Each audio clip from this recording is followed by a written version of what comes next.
So welcome everybody, Bulavinaka, Talofa and Maori. Before we start, I'd like to acknowledge country and pay my respects to the elders of the land I stand on today, which is the Camaragal land of the Eora Nation. I pay my respects to their elders, past, present and emerging, and I would like to extend a special welcome to any Indigenous people joining us today from Australia, of course, but also from overseas, because we've had quite a lot of Pacific Islanders register for this event, which is wonderful. And I'm very pleased to welcome you tonight, wherever you come from across the Pacific. Our team has just returned from Kioa. We just spent a week there, a wonderful week. And I know that some of the young people that we did the training with, the climate leadership workshops, are joining us tonight. So it's a special pleasure to have you join us today. And I hope that you enjoyed the event. This event is about the recent developments in Kioa Island in Fiji. And our speakers will explain the special circumstances that surround Kioa Island, its history and its current circumstances. These are important events for climate and for the Pacific, because these developments, these recent developments, have very much been community driven. So our speakers tonight will be talking about Kioa Island and the recent developments around climate, but also the incredible contribution that the Pacific is making towards international climate action and, of course, climate justice. This evening will be facilitated by Teresa Lifuka Drecala-Peyster, who is currently doing her internship with the Edmund Rice Centre. Teresa is originally from Tuvalu. She grew up partly on Kioa Island in Fiji. And she's one of a number of Australia Award scholars doing her internship at the Edmund Rice Centre under the Women Influencing and Leading program. It's a very great pleasure to have Teresa with us for a short period. It's wonderful to have, for our team, to have Pacific Islanders contributing to our work on an ongoing basis. And we're very grateful for your contribution, Trish. Trish, I call Teresa is also known as Trish, so I call her Trish usually. Anyway, without further ado, I'd like to hand over to you, Teresa, for the rest of the proceedings. Thank you, Corinne, and talofa, and good evening, everyone. I'm joining you all from the unceded lands of the Ngunnawal and Ngambri country. First and foremost, I'd like to pay my respects to all the elders of Ngunnawal and Ngambri, the elders in the past, present, and those to come. I would also like to acknowledge all Aboriginal and Torres Strait Islanders, all Indigenous and Pacifica people, and to each and every one of you that have joined us tonight. I believe that we each share in our connection to the land, seas, and skies, and it is through this same connection that we are passionate about the safety and sustainability of our environment. So the layout for this evening's program is as follows. I'll provide a few housekeeping rules and what is to be expected. I will also introduce the speakers. The speakers will then provide an update of their current work, and we will have time to read out questions from each of you. If you wish to have questions, that you will be able to pop in the chat box for our speakers, and we hope to wrap up the session by 8:20 p.m. and eventually end at 8:30. So I'll start with the housekeeping rules. Please be mindful, as Corinne has mentioned, though we've mentioned this to be a webinar, it's actually a Zoom setup, and we'd like a personal interaction. We'd like to encourage all our attendees to be able to see us and for us to be able to see you, should you wish to do so. But if you're uncomfortable, you're most welcome to switch your cameras off. Please always have your microphones on mute. And after this, the speakers will provide updates on their current work and how this links with current community-driven initiatives to secure climate justice. During this time, we would like to encourage all attendees to use the chat box to type in your questions, which will be asked by Corinne and I, as this session will not allow attendees to directly ask the speakers their questions. However, you're more than welcome to please use the chat box for this. Also, if you'd like to state your name and organization you're affiliated with, and if you'd like your question directed at either Maina or Joseph, and you can provide clarity on that, or if you'd like both of them to answer. Should you be more comfortable in sending either Corinne or I your questions directly, you're also welcome to do so. With respect, we will not receive questions after 8:20 p.m. tonight, as I'll hand it back to Corinne for her closing remarks on behalf of the Edmund Rice Centre and Caritas Australia. And we hope to end the session exactly at 8:30 p.m. So without further ado, I'm happy to introduce Joseph Sikulu, a Tongan man from Ha'apai and Vaini in Tongatapu, and he grew up in Darug Country, Western Sydney. He is an environmental, cultural, and queer activist who has worked in the last 10 years to build a movement of strong Pacific climate warriors across Pacific communities, both on island and in the diaspora. He's a climate change campaigner and advocate. He's also the Pacific Managing Director for 350.org and serves on the Secretariat for the Pacific Climate Warriors and is a Pacific champion for the Fossil Fuel Non-Proliferation Treaty. Thank you, Joseph, for being here with us tonight. Our second speaker will be Mr. Maina Talia from Vaitupu in Tuvalu.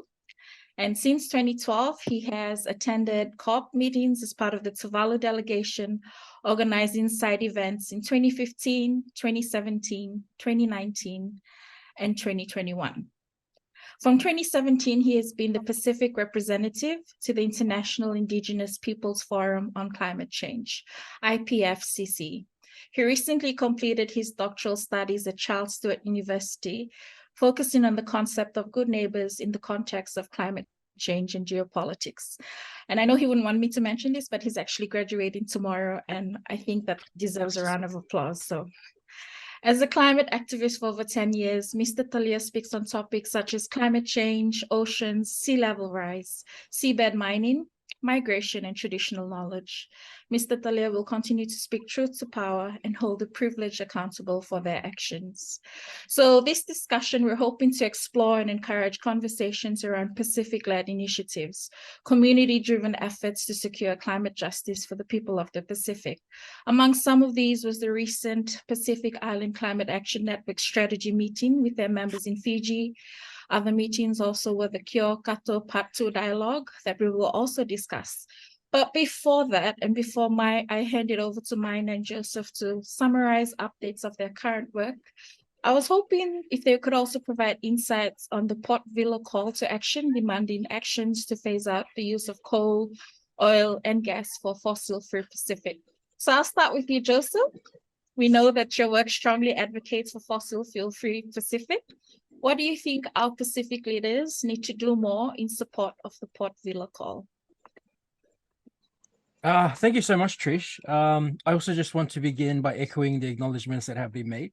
I'm joining you from the land of the Darug people here in Western Sydney, and so I pay my respects to their elders, past, present, and emerging, also to their stories, to their songlines, to their truth, all of which we connect to across the Pacific and here in Australia.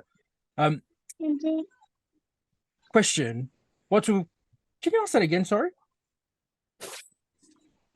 Yes, Joseph, I definitely can. So,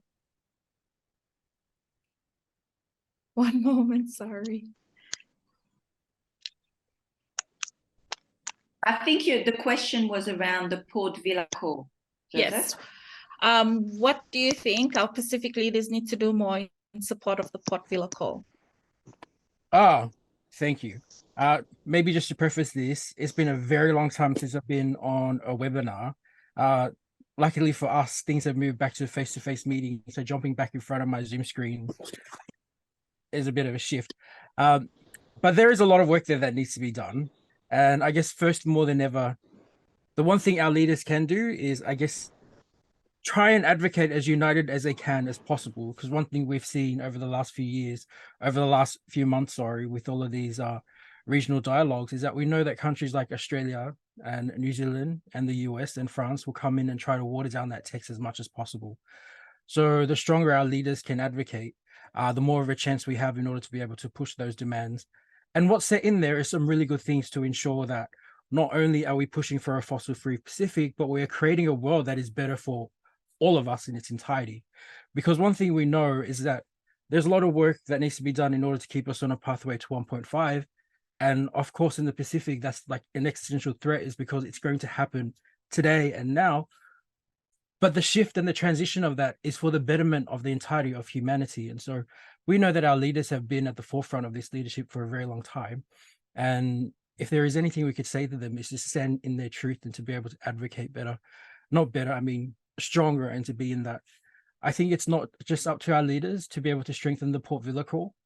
Us as civil society in the Pacific also need to unite behind those demands to ensure that we are building a strong movement that can support them.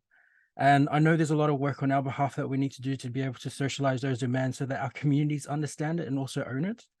Also, the same can be said for our communities here in Australia as well. One thing that's not being talked enough is about how Australia operates in these spaces and how they walk into these spaces and treat our leaders, or walk into these negotiations and just throw their weight around. And those things aren't talked enough about here in our spaces in Australia or within our communities. And so the more we can grasp what's within these things like the Port Vila Call, the more we can advocate for those on the inside, the more we can use those demands to talk to our own MPs and demand that they take those up, the stronger chance our leaders in the Pacific will have to advocate on that. So for us, I think it's about ensuring that we create a stronger platform for our leaders to be able to step on and talk, and for our leaders just to continue in their strength in their leadership, because they know what they're doing is the right thing. And I hope that answers the question.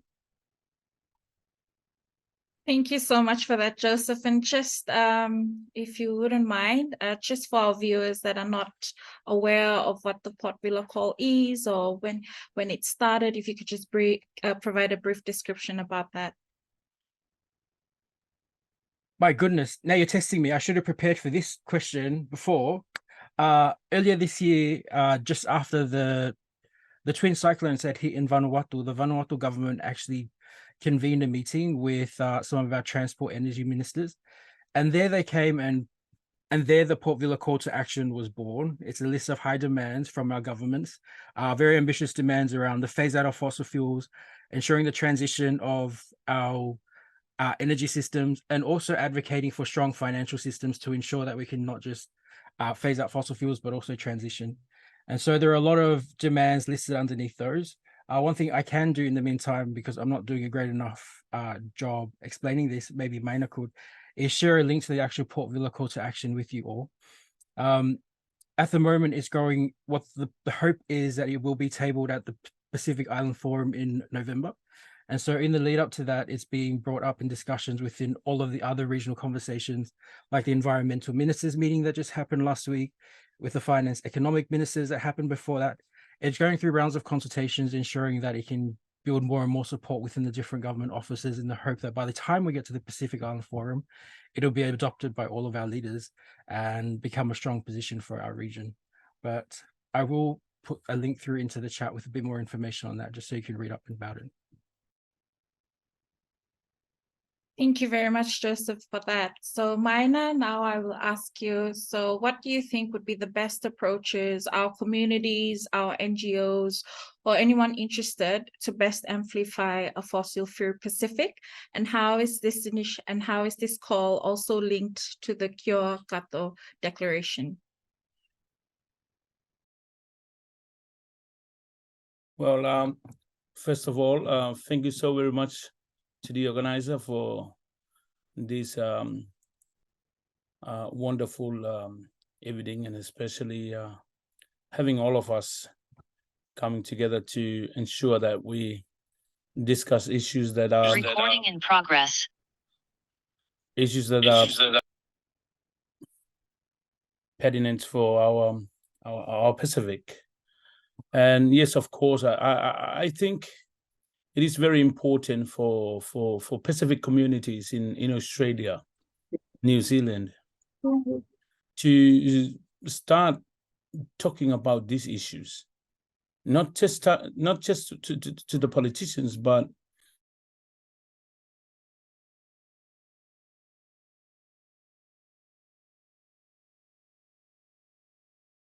sorry, can you hear me now?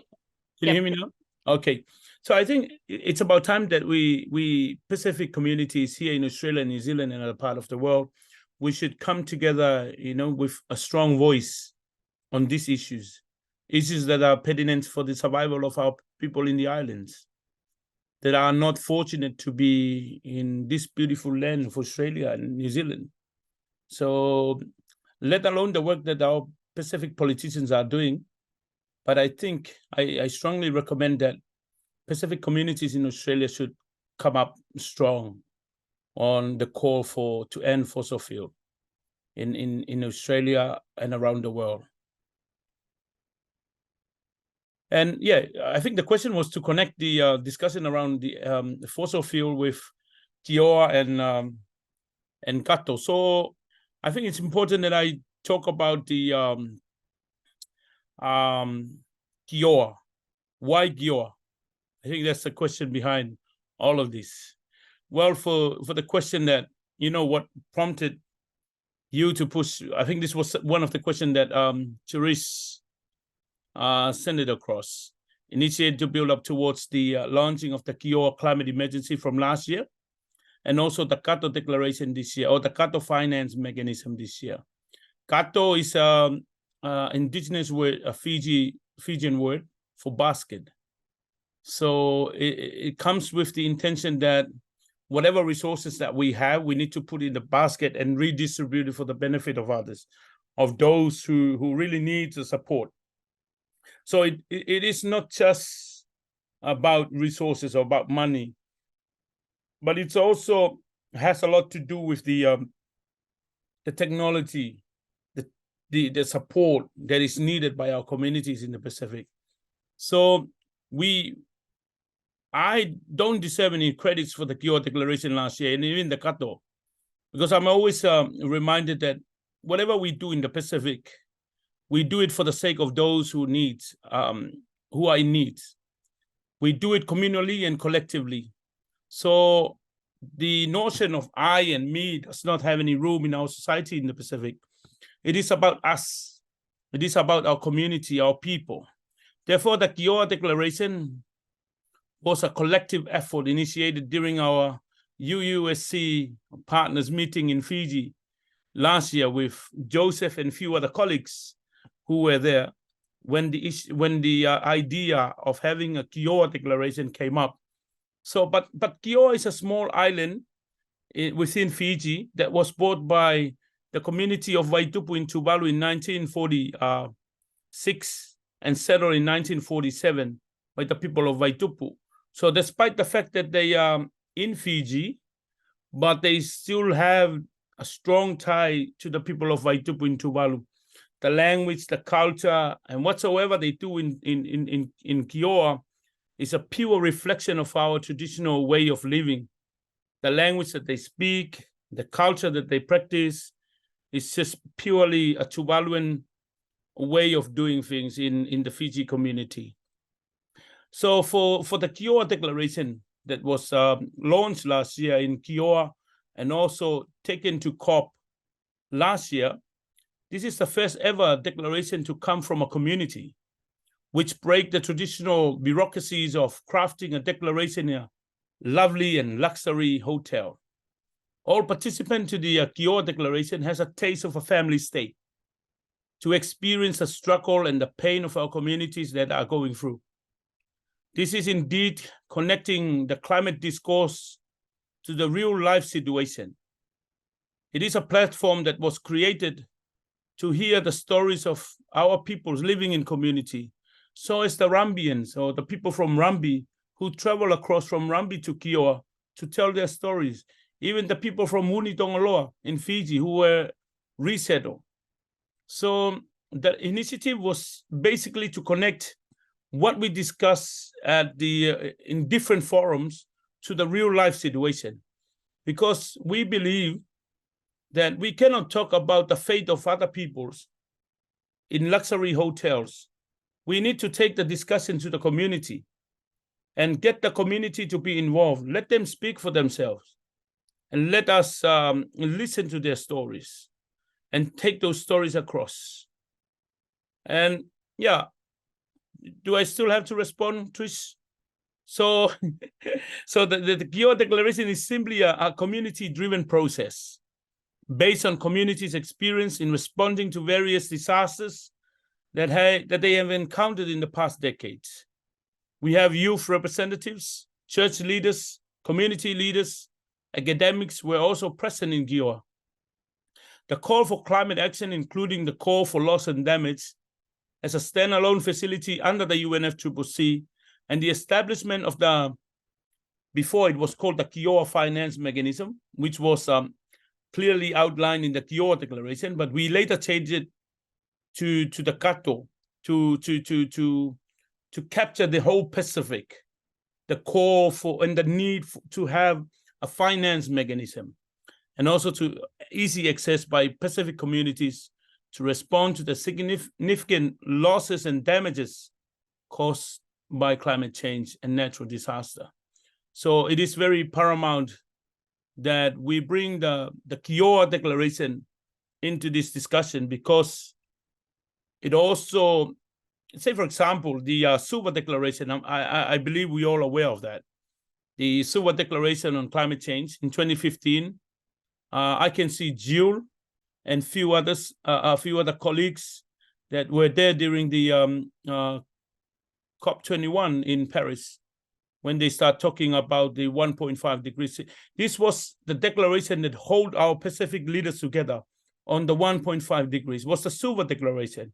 And I can assure you that people behind the Suva Declaration were not government, were civil societies.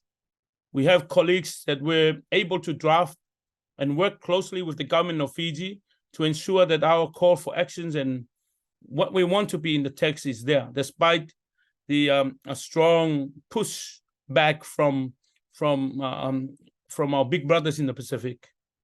So these are, and also the Kaina Kilua Declaration for urgent climate action now in 2019 in Tuvalu.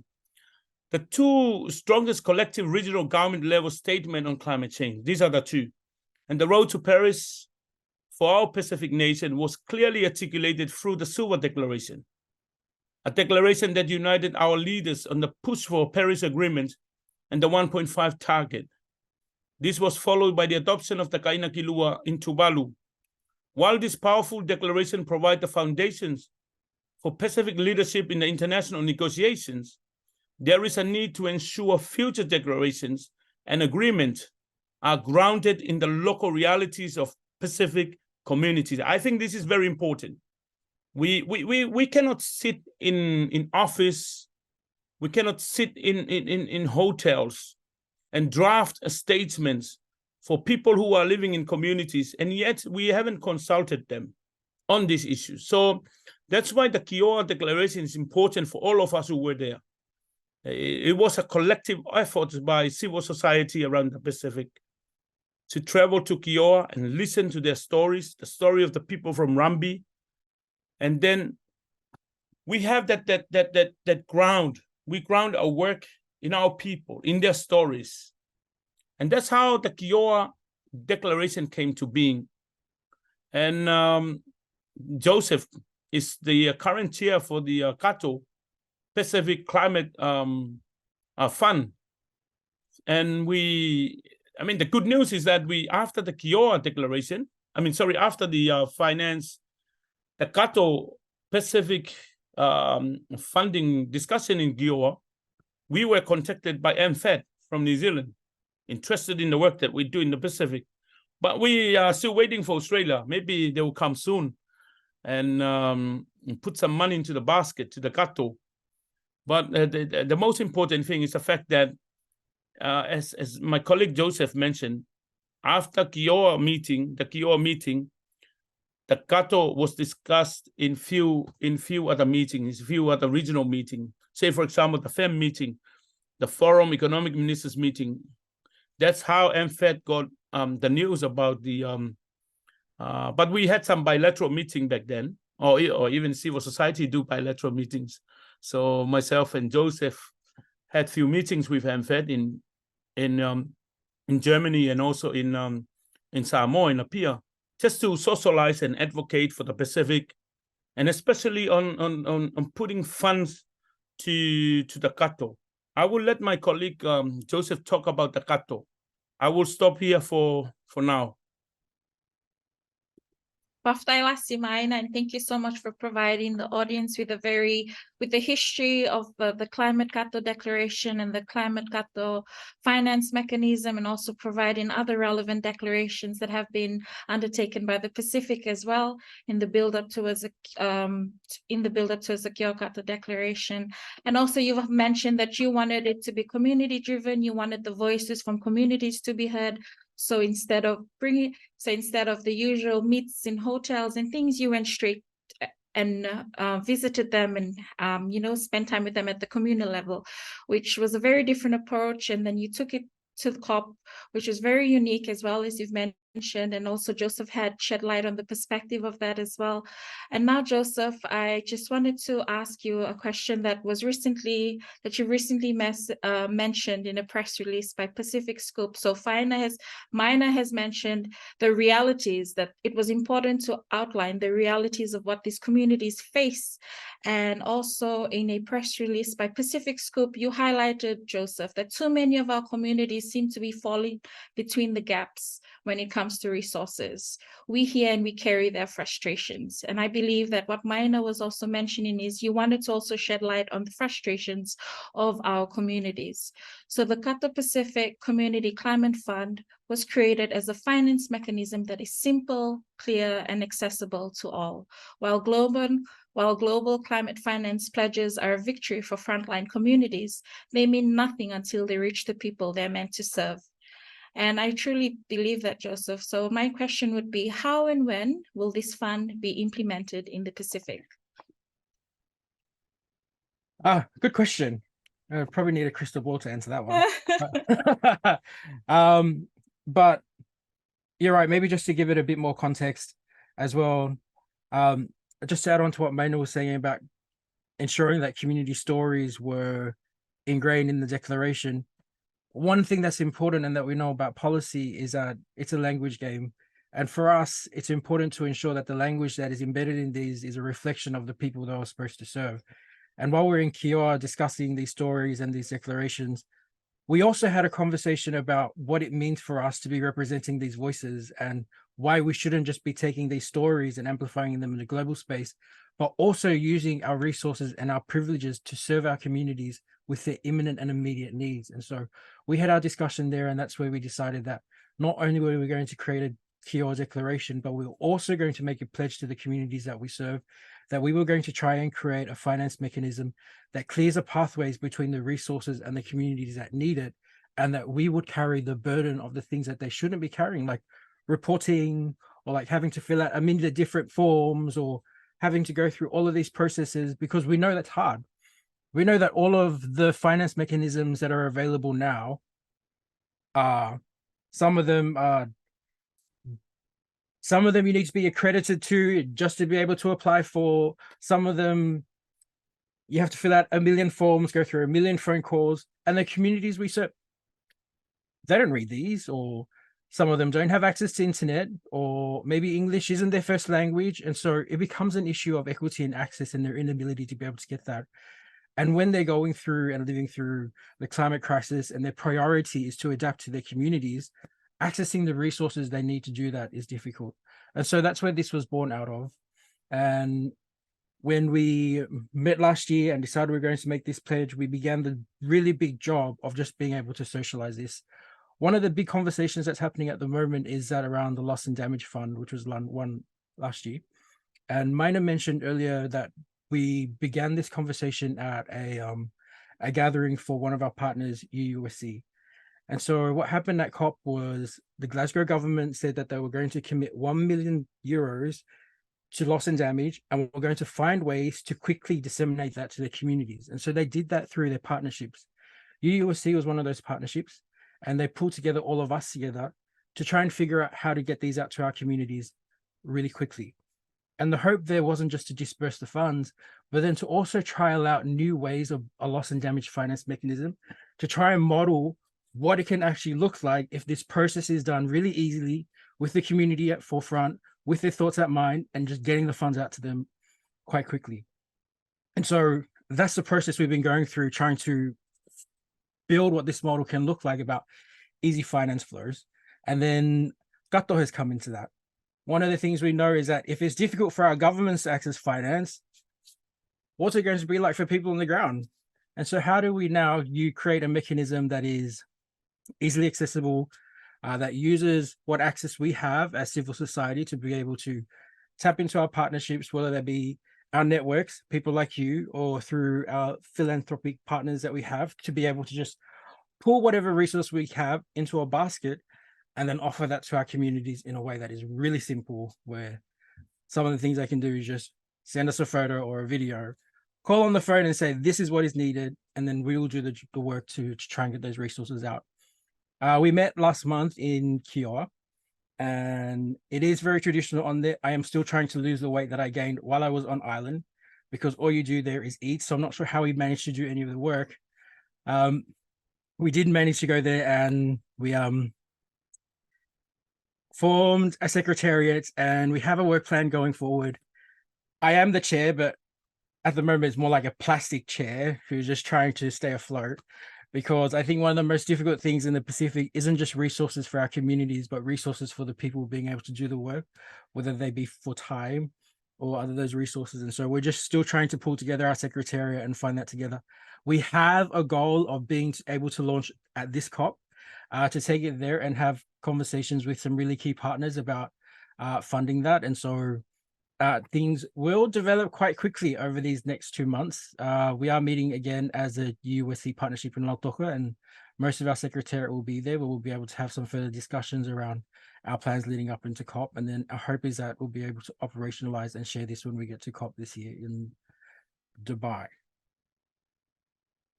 After Joseph, and I know this might be a bit of a stretch, but would you be able to provide a time frame, or is this all waiting on the next couple of meetings? It's not. Our first thing at the moment is trying to pull together some resources in order to employ somebody in the position where they can actually carry the work of pulling all of this together, all of the administration stuff. And then it is going to be, I think we're going to try and have it up like by the beginning of next year. And so the time frame within the next 6 months is what we're trying to work towards. And also thinking through what the campaign looks like to socialize this within our communities, how to bring everybody on board, as well as get our partners on there. And so we're working as fast as we can to try and get it off the ground. But having said that, a lot of momentum is being built around it with our partnerships. And so it has got some really good traction and some really great support. We just need to nail it in there with some of the admin work. Thank you, Joseph. And we look forward to seeing that implemented in the next 6 months or so. And thank you so much for also explaining what this finance mechanism would be like, and how it's contextualized to a Pacific setting, and how communities will be able to have access to this. And I agree with you, working with NGOs as well, and having been accredited to certain funds and having that knowledge of how to write up proposals and seek assistance. It can be a bit of a challenge, not a bit, it's a great challenge.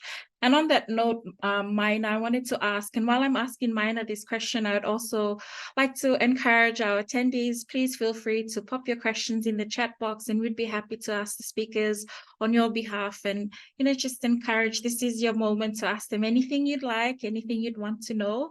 Well, I wouldn't know their personal lives, but based on what they've shared with us.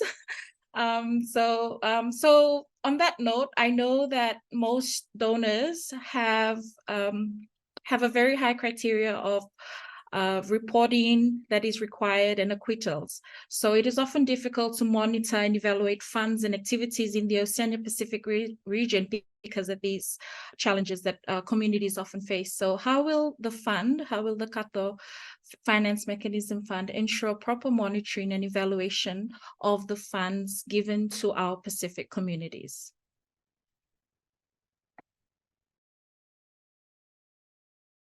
While Joseph is thinking of his response. I think Joseph really pointed out another very important point about the kato, because kato is based on trust. We know everyone in the Pacific, not everyone, but we have partners in the Pacific, in each island. So say, for example, if there is a cyclone in Tuvalu, we have the Tuvalu Climate Action Network, that is part of the, of the bigger network. Therefore, we can just have a phone call to call them, and, we have a problem and we need a couple of thousand to buy food and water for this community. So based on that, we can send some photos, and we'll send the money directly to, we can also do Western Union MoneyGram. And there are also existing fundings that have done that in the past. And they were there sharing their experiences. And as I said, it's based on trust. So to do monitoring and evaluation, we can use video. We can just get those elders of the community to do a TikTok and send it across to the donor. Why not? We can't afford to make these fundings difficult for our communities. If we are genuine with our support to our communities, we really need to struggle to rework and work closely with donors to ensure that we bring in something that is doable, workable for our communities, rather than continuing to have those red tapes and strings on fundings, which we have witnessed in the past. And another idea of having the kato was to do away with the bureaucracy and the politics of funds. By the time the funds reach the community, 30 or 40% have been used to hire some of the consultants. And why do we need to hire more consultants to do scoping work for our own people? We know our own problem. We only need money to counter the problems. We don't need more consultants to come to Tuvalu and tell us that we have a problem. I think the time of doing consulting is over. We need some real work in the Pacific. So yes, that's all about kato, basket. And I'm sure some of us who are listening tonight may be convinced that they need to put some money to Joseph's work to do administrative work. And you are more than welcome to contact Joseph. Off time, Maina, and that's a good one. TikTok, seen reports done through TikTok. That would be interesting. So I have a few questions coming in, and I would like to start with a question from Philpa Roland. Thank you so much for your question. And it goes, when kato finance mechanism is working with existing Glasgow funding, will it be able to accept other funding streams? Yes. That's the hope, is try and diversify the funding streams as much as possible, and so that it doesn't rely mostly on government funding, but to try and get as many of our partners as possible, but also to create it so that the public can also begin to contribute as well. One of the things we want to also try and leverage is the culture of remittance that we have in the Pacific. Everybody sends money home, but also have things like days of action where we can mobilize around asking people to hold, maybe it's like a bingo night or to hold a trivia night or something, and then the proceeds of which can go directly into kato and then can be disseminated through the grant process. And so yes, trying to diversify that as much as possible. Well, that's really good to hear. Diversify. So I just have a second question, and it is, if a loss and damage fund is successful, how does it interact with the kato finance mechanism? It can interact somehow, but we understand, and we already went through some very hard time with UNFCCC UN processes. Even the Green Climate Fund, to fill those forms and asking for funding is like building a staircase to heaven. So it's difficult. It's difficult for us, especially us in Tuvalu, that we don't have any mountains. So we need to build more to reach heaven. No, it's difficult. Even with this loss and damage standalone facility fund that was created last year, it will take another 10 years to come up with different modalities and different policies to make sure that we don't access the funding. That's the politics of fundings. After they agree with fundings, then they start building those policies to keep the vulnerable groups out of the funding. So we really need to be smart nowadays. That's why Joseph mentioned the idea of having our own Pacifica people in Australia, New Zealand, to contribute to the Kato funding. But yes, of course, it can interact with the UNFCCC processes, but trust me, it's difficult. And it's even, as Joseph mentioned, even governments found it very difficult to access climate finance. And here we are with, civil society trying to help our communities. It's difficult. Maina, thank you so much. And just there was quite a follow-up question that came through. Would the Kato finance mechanism is it proposed for the entire Pacifica Oceania group, or is it just for a certain area or sector? I know you keep mentioning that it's all for all Pacifica communities. Whoever needs help, whoever needs expertise, they will just reach out and let you know. But just for clarity, is this for the North, South, and Central Pacific, or is it just for a certain area at the beginning or in the long run?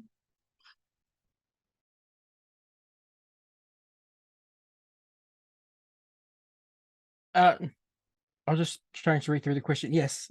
And so we're lucky enough that the coalition of CSOs who have come together in order to create this spans the entirety of the Pacific. And so when we're starting within our own networks, we're starting with networks and reaches from everybody, every single part of the Pacific, from all the way up, from down here all the way up to the North Pacific. And so it will reach everybody. We will start, I guess, with our existing networks because that's where we know the trust is first and foremost, but with the hope that we can try and grow as much as possible. So it will be available to the entirety of our region. There was just a follow-up question that came through, but it linked with the question that I just asked from Isaac, who was worried about the diversity and if the Kato finance mechanism would reach everyone. But I think you were able to answer that, Joseph, that with the hopes that it will eventually reach all of those in the Pacific communities, and there will be they will each have access to these funds. And thank you for that. Building on the accessibility of the Kato finance mechanism that we've been discussing. And also I remember Maina also mentioning that, in terms of disasters, and giving an example in Tuvalu, that in previous years, they were able to just get on a phone and ask for help. So the Oceania Pacific, as we know, at the forefront of climate action and climate justice, as we have witnessed firsthand the disasters ranging from tropical cyclones, king tides, sea level rise, tidal waves, earthquakes, and drought. And during such times of disasters, with the worst possible scenario developing on an island with no communication, mass destruction of infrastructure and resources, in times of great crisis, where technology is limited on a normal day and even more limited during times of crisis, what types of other tools can communities use to communicate in real time their needs, and how can communities access these funds without needing to go to a bank?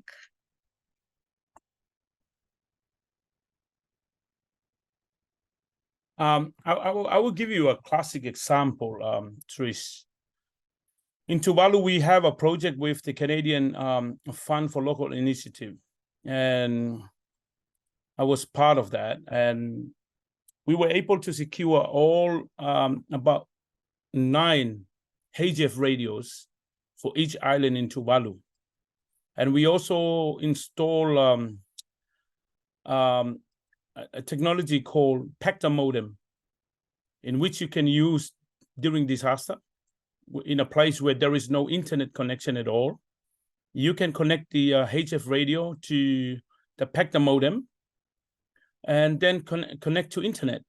You can send email Gmail or any other kind of email you want to send to the outside world using HF radio with Pector modem. So we did some training with communities on how to use them during disaster. So we still have some alternative ways of communicating during disaster or even after disaster. And with the Starlink, is it Starlink? Is it the Tesla? What's the name of the guy from Tesla? Elon Musk. There is no more problems now. We can just get Elon Musk to send all Starlink this to all in rural communities. Yeah. So we have alternatives. We have options on the table now nowadays. But even with these new technologies, Tuvalu is still struggling to to get internet connection easily. It's quite difficult for those in the outer islands.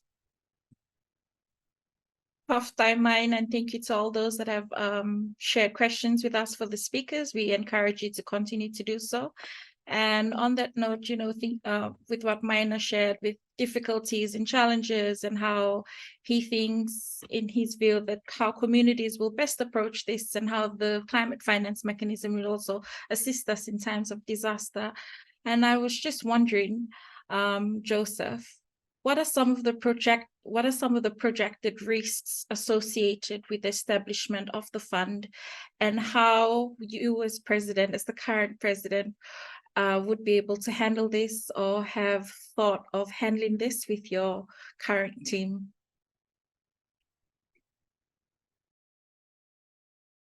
The whole thing is a big risk. I mean, it is a risk in the eyes of funders. It is a risk in the eyes of anybody who looks at this like through the lens of the way current funding is set up. But we are just doing what we know is right for our communities. We're doing what we know is accessible to our communities, and we're doing with people that we know and we can trust.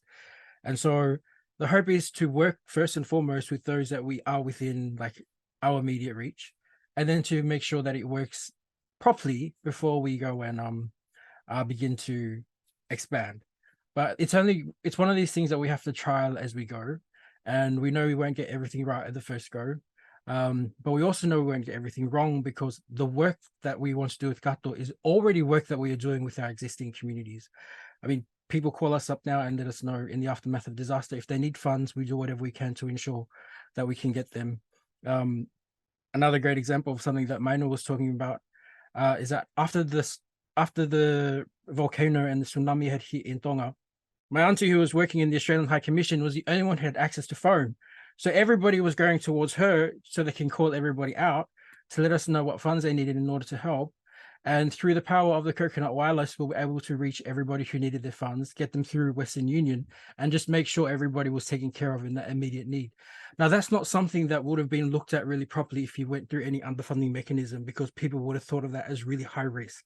But for us, we know it's there. The communities we work with trust us, and we just have to continue doing the work that we can. The work that we're already doing, what we are trying to do now is coordinate that within our coalition so that we can reach more people and get more resources.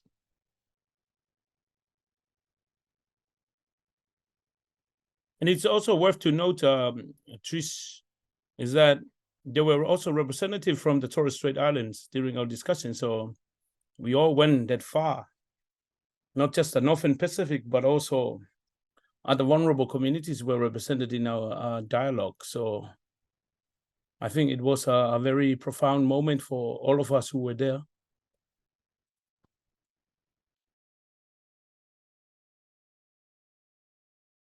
Really good. And I saw that a lot of youth members from Toucan and a lot of youth members from 350.org also accompanied you on this trip. And, we always say that youth are the future leaders. And now the narrative has changed. They are leaders in today's sense. And I was wondering if I could gather some feedback from the both of you concerning the youth that went with you. How was the experiences for them and for the organization as a whole, like just being exposed to that meeting and being part of it?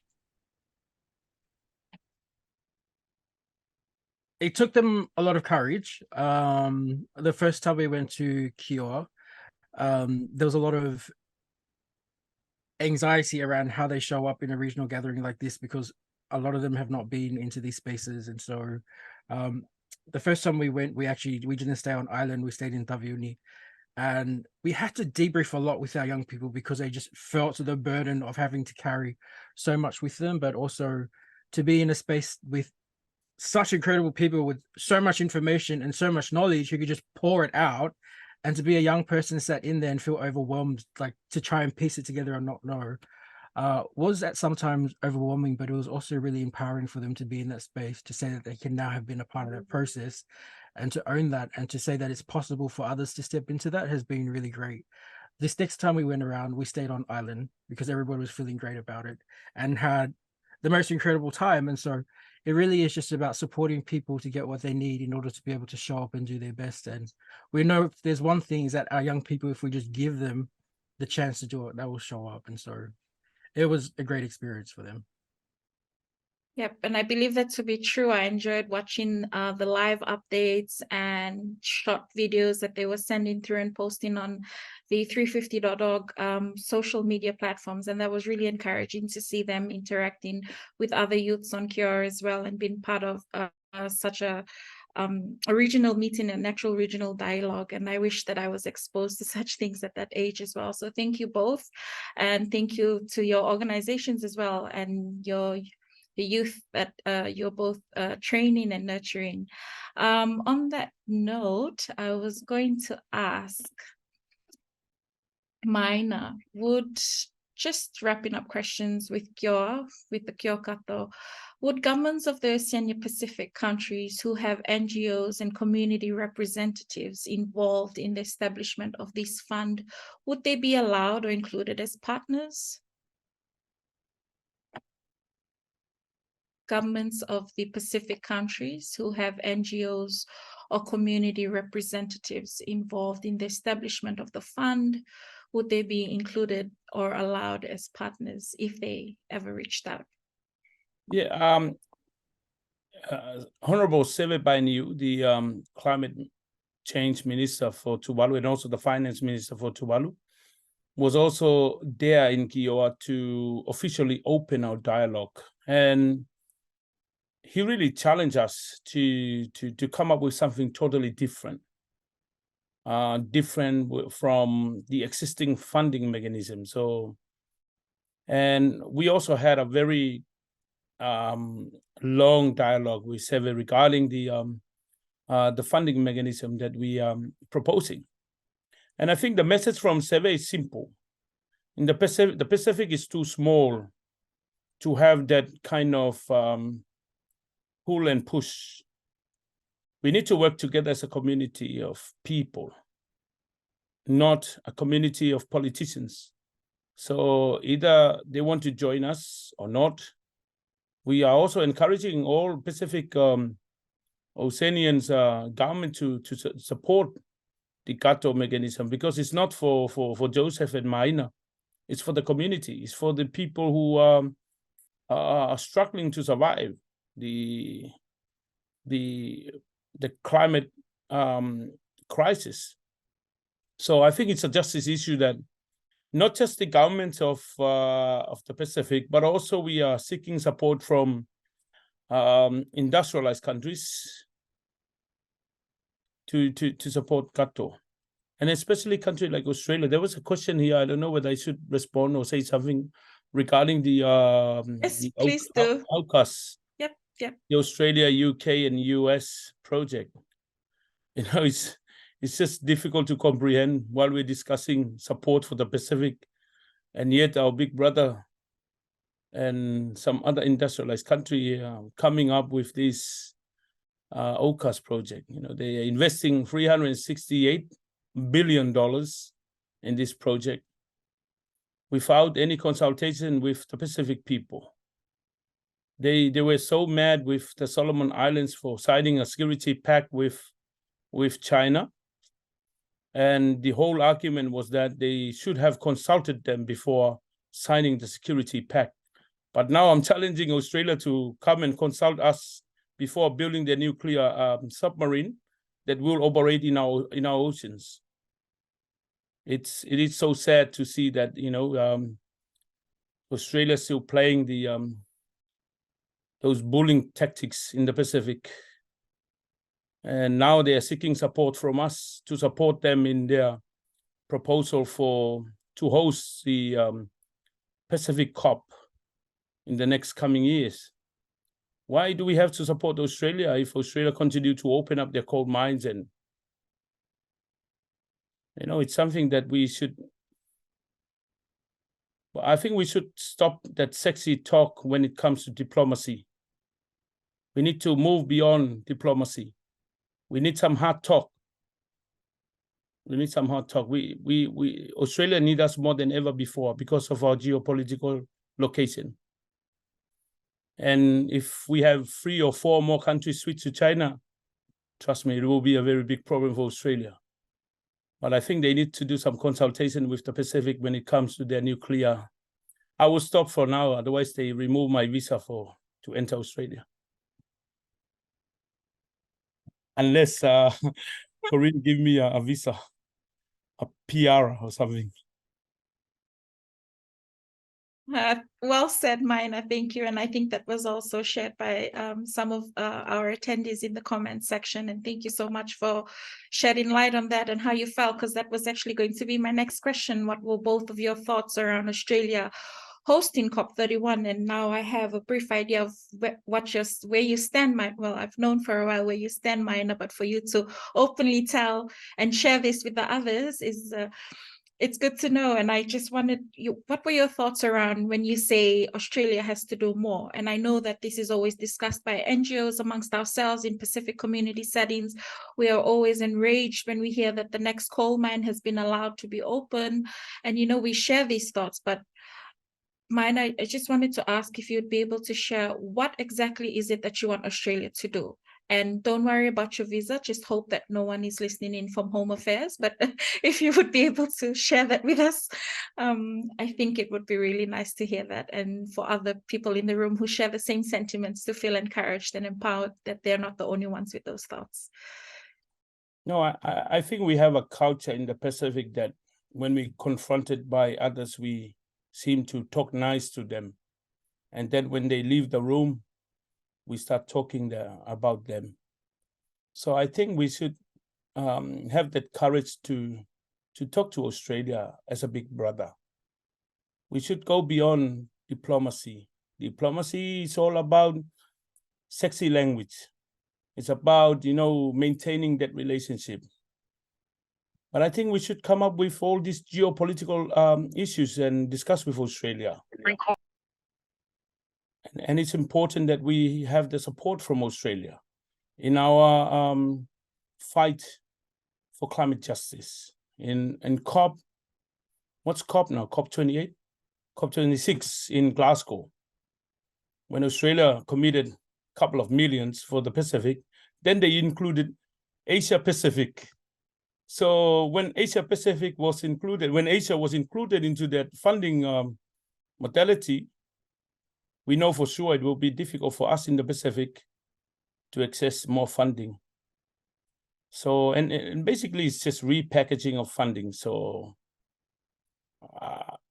when I say Australia need to really step up with their climate actions, I always have that courage and understanding that Australia have a lot to do. Australia have the technology. Australia have so much money. And I think they always have some other alternatives rather than investing in coal mines.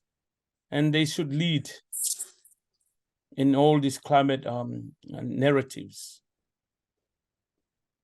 Yeah.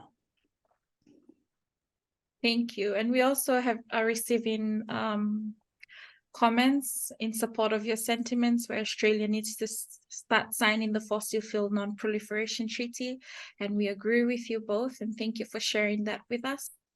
Now, Joseph, I wanted to ask, as a Pacific Islander who has been raised in Australia, I feel like you're someone that can move in both worlds. So how do you feel about Australia bidding to host COP31?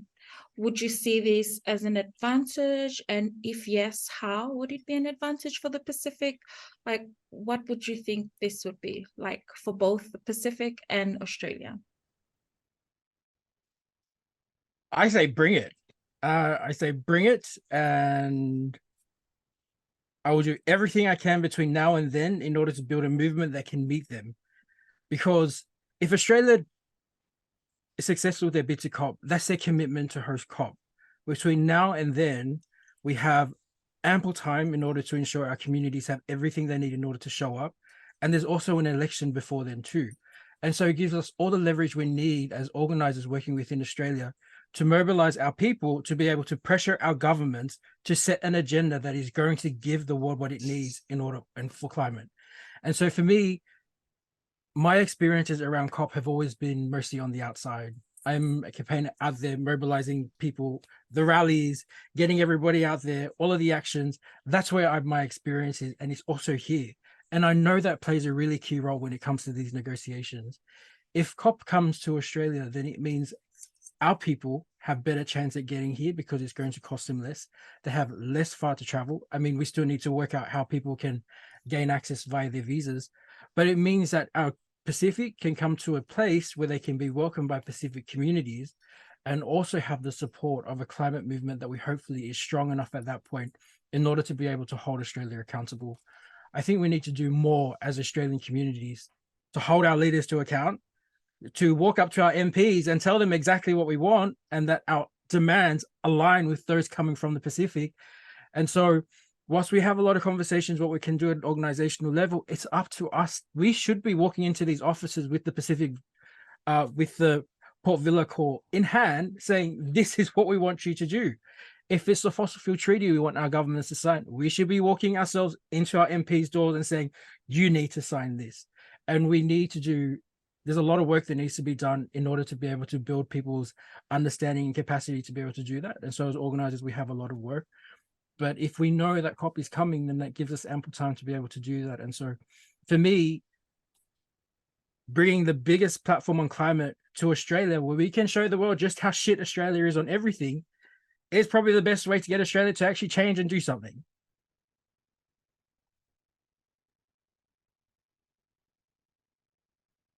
Thank you, Joseph. And yes, I've heard similar sentiments as well shared by some of the youth here in Australia.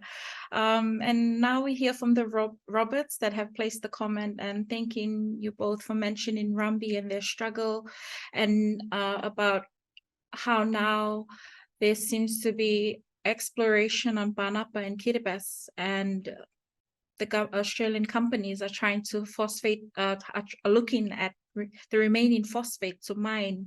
And, you know, it's things like this that actually contradict the Pacific Australia brother to brother relationship they keep talking about. And it's other things that have happened as well that we're not supporting in support, that Australia is not in support of in the Pacific.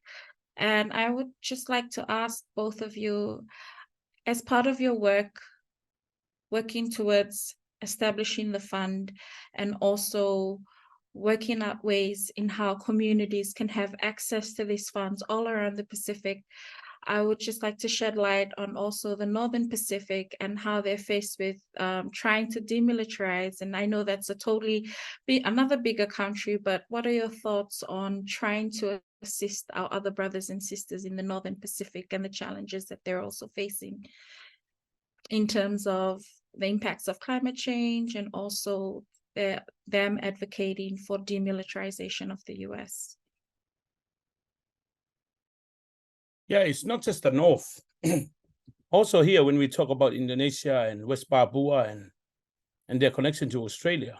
Sorry, I'm not trying to bombard Australia. What I'm trying to say is that I want to point out a few things that are important for the Pacific, Simon.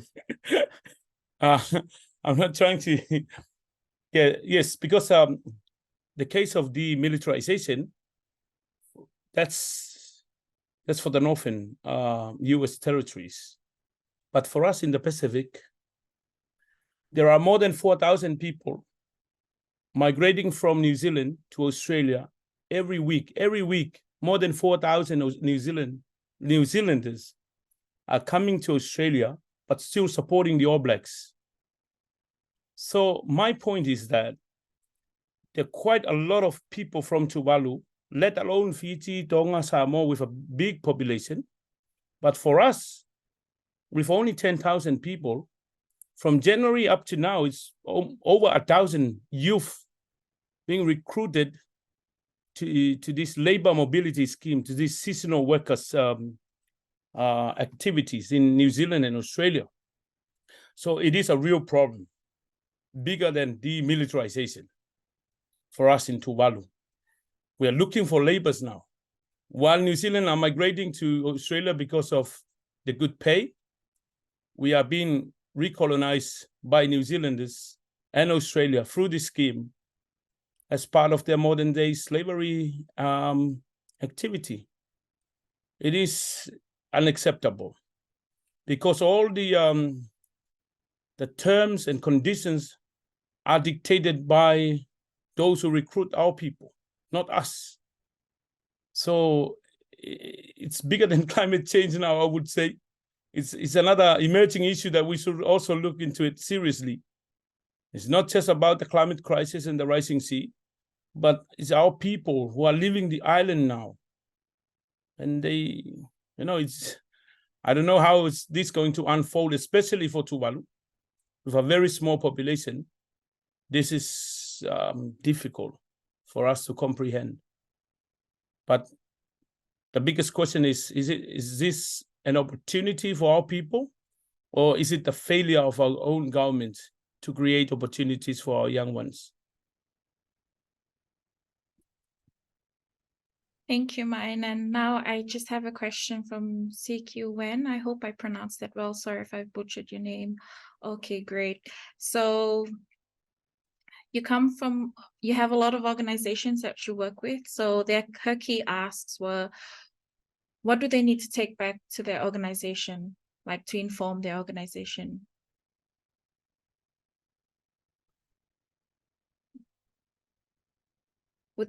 Would this be in terms of the finance mechanism, CQ?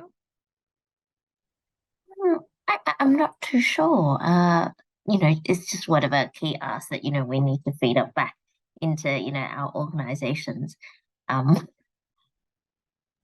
Thank you. So, yeah. What would be the key asks, takers that she could take away from these conversations with you both back to her organization? Biggest takeaway should be Australia really sucks as a big brother in the Pacific. We need to do more to hold our governments accountable. And also, if we have any spare money, we should throw it into the Kapa Fund.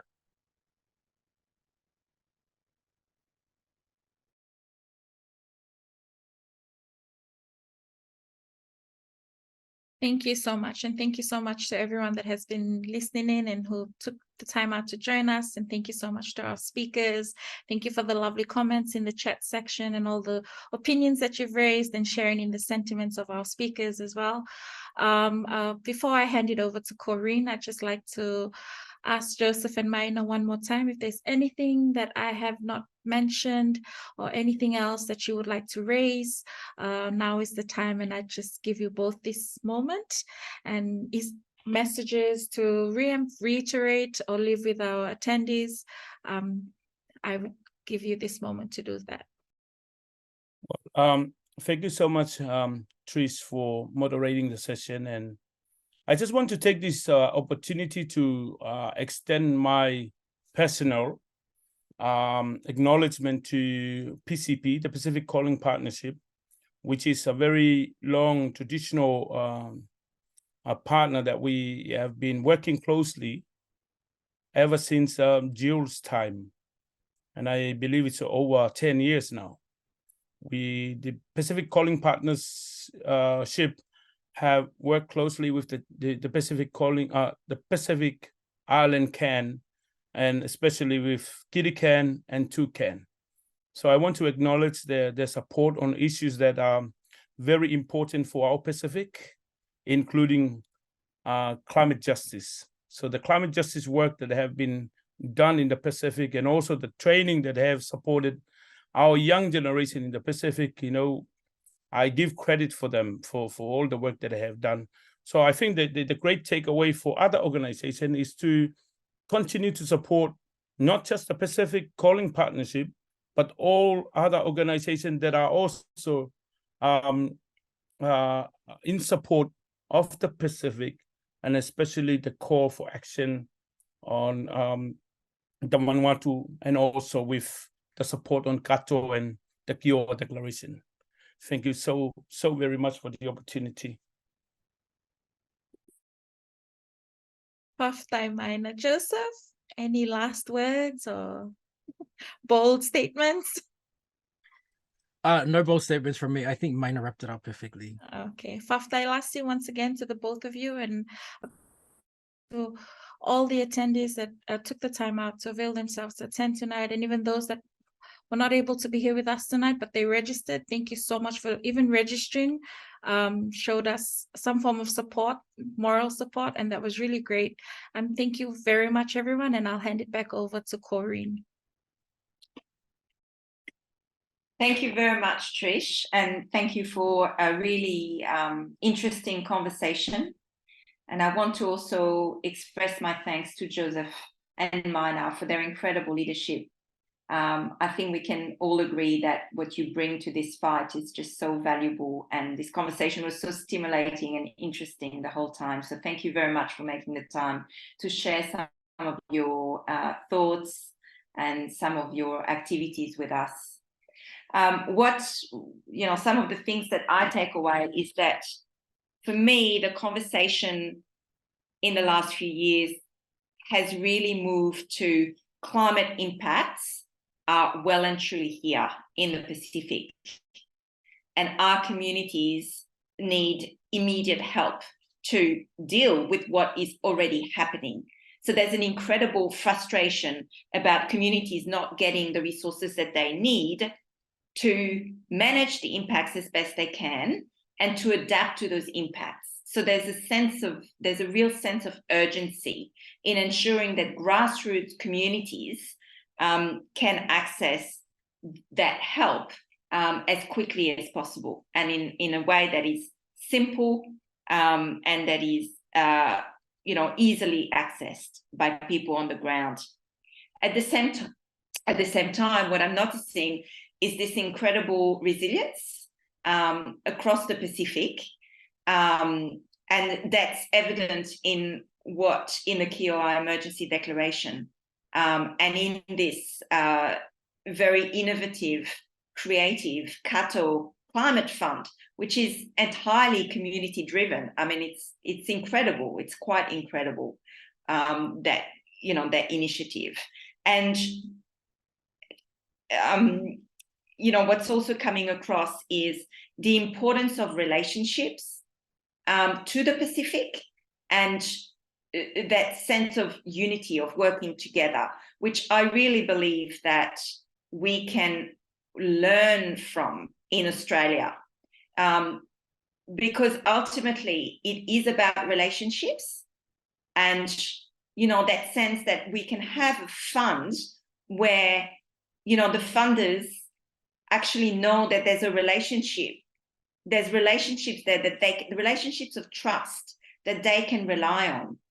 And I really love this concept, and I think it really speaks to me in terms of what the relationship should be between funders and fundee, and between organizations in Australia working with organizations in the Pacific. It's about building relationships of trust, and in a way that's hopefully what the Pacific Calling Partnership, which is an initiative of the Edmund Rice Centre, has been able to do over the years and will hopefully continue to do.